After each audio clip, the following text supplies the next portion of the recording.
On the rack in the railway carriage immediately opposite Clovis was a solidly wrought travelling bag, with a carefully written label, on which was inscribed J. P. Huddle, The Warren, Tilfield, near Slowborough. Immediately below the rack sat the human embodiment of the label, a solid, sedate individual, sedately dressed, sedately conversational. Even without his conversation, which was addressed to a friend seated by his side, and touched chiefly on such topics as the backwardness of Roman hyacinths and the prevalence of measles at the rectory, one could have gauged fairly accurately the temperament and mental outlook of the travelling bag's owner. But he seemed unwilling to leave anything to the imagination of a casual observer, and his talk grew presently personal and introspective. "I don't know how it is," he told his friend. "I'm not much over 40, but I seem to have settled down into a deep groove of elderly middle age. My sister shows the same tendency. We like everything to be exactly in its accustomed place. We like things to happen exactly at their appointed times. We like everything to be usual, orderly, punctual, methodical, to a hair's breadth, to a minute. It distresses and upsets us if it is not so. For instance, to take a very trifling matter, a thrush has built its nest year after year in the catkin tree on the lawn. This year, for no obvious reason, it is building in the ivy on the garden wall. We have said very little about it, but I think we both feel that the change is unnecessary and just a little irritating." "Perhaps," said the friend, "it is a different thrush." "We have suspected that," said J.P. Huddle, "and I think it gives us even more cause for annoyance. We don't feel that we want a change of thrush at our time of life, and yet, as I have said, we have scarcely reached an age when these things should make themselves seriously felt." "What you want," said the friend, "is an unrest cure." "An unrest cure? I've never heard of such a thing." "Well, you've heard of rest cures for people who've broken down under stress of too much worry and strenuous living. Well, you're suffering from overmuch repose and placidity, and you need the opposite kind of treatment." "Oh, but where would one go for such a thing?"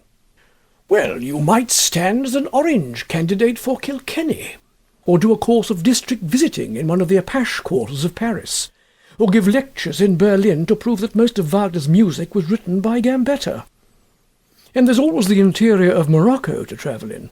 But to be really effective, the unrest cure ought to be tried in the home. How you would do it, I haven't the faintest idea." It was at this point in the conversation that Clovis became galvanized into alert attention.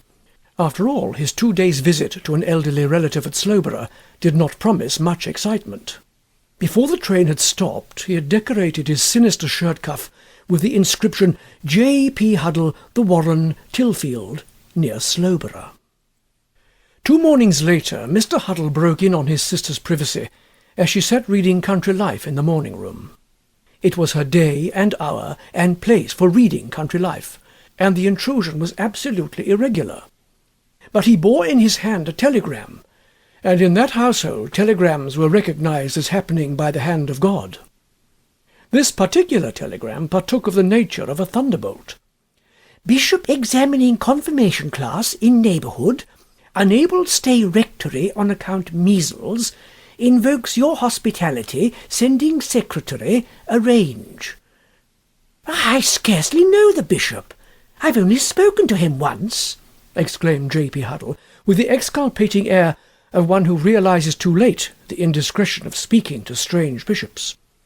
Miss Huddle was the first to rally. She disliked thunderbolts as fervently as her brother did, but the womanly instinct in her told her that thunderbolts must be fed. "We can curry the cold duck," she said. It was not the appointed day for curry, but the little orange envelope involved a certain departure from rule and custom.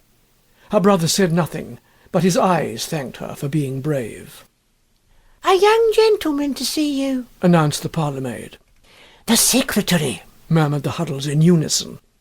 They instantly stiffened into a demeanour which proclaimed that, though they held all strangers to be guilty, they were willing to hear anything they might have to say in their defence.